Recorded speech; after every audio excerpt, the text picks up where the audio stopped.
संत तुकाराम महाराजांचा पालखी सोहळा बारामतीमध्ये मुक्कामी दाखल होतोय। पालखी स्वागतासाठी शहर सज्ज झाले। युवा चित्रकार रोहित सोनावणे यांनी पांडुरंग आणि दिवंगत उपमुख्यमंत्री अजित पवार यांचं आकर्षक चित्र साकारलंय। या चित्रातून विठ्ठल भक्तीबरोबरच अजित पवार यांच्या आठवणींनाही उजाळा दिला गेलाय।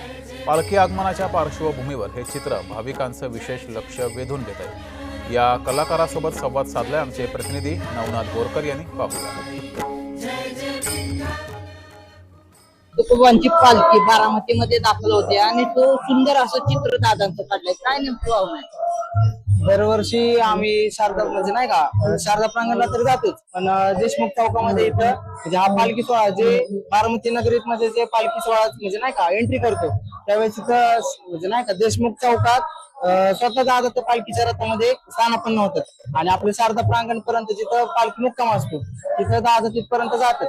पण यावर्षी सगळे बारामतीकर म्हणजे नाही का इथं जमलेत, पण सगळं म्हणजे नाही का दरवर्षी सारखं आपल्याला सगळी पालखी दिसेल, फक्त एकच दिसणार नाही की आपल्याला हे म्हणजे नाही का जर दरवर्षी दादा दिसत त्या वर्षी दादा दिसणार नाही। मग त्यांच्यासाठी एक म्हणजे मी कन्सेप्ट आली काल अचानकच आली की आपण दरवर्षी देशमुख चौकात जातो पण यावर्षी आपल्याला दादा दिसणार नाही, पण आपण एक चित्राच्या माध्यमातून एक त्यांना आदरांजली वाहू। या कलाकाराने जे आहे ते चित्र काढून रेखाटून खऱ्या अर्थाने दादा आपल्यामध्ये आहेत अशा भावना ज्या आहेत ते या ठिकाणी व्यक्त केल्याचं आपल्याला पाहायला मिळत आहे। नवनाथ बोरकर, जय महाराष्ट्र, बारामती।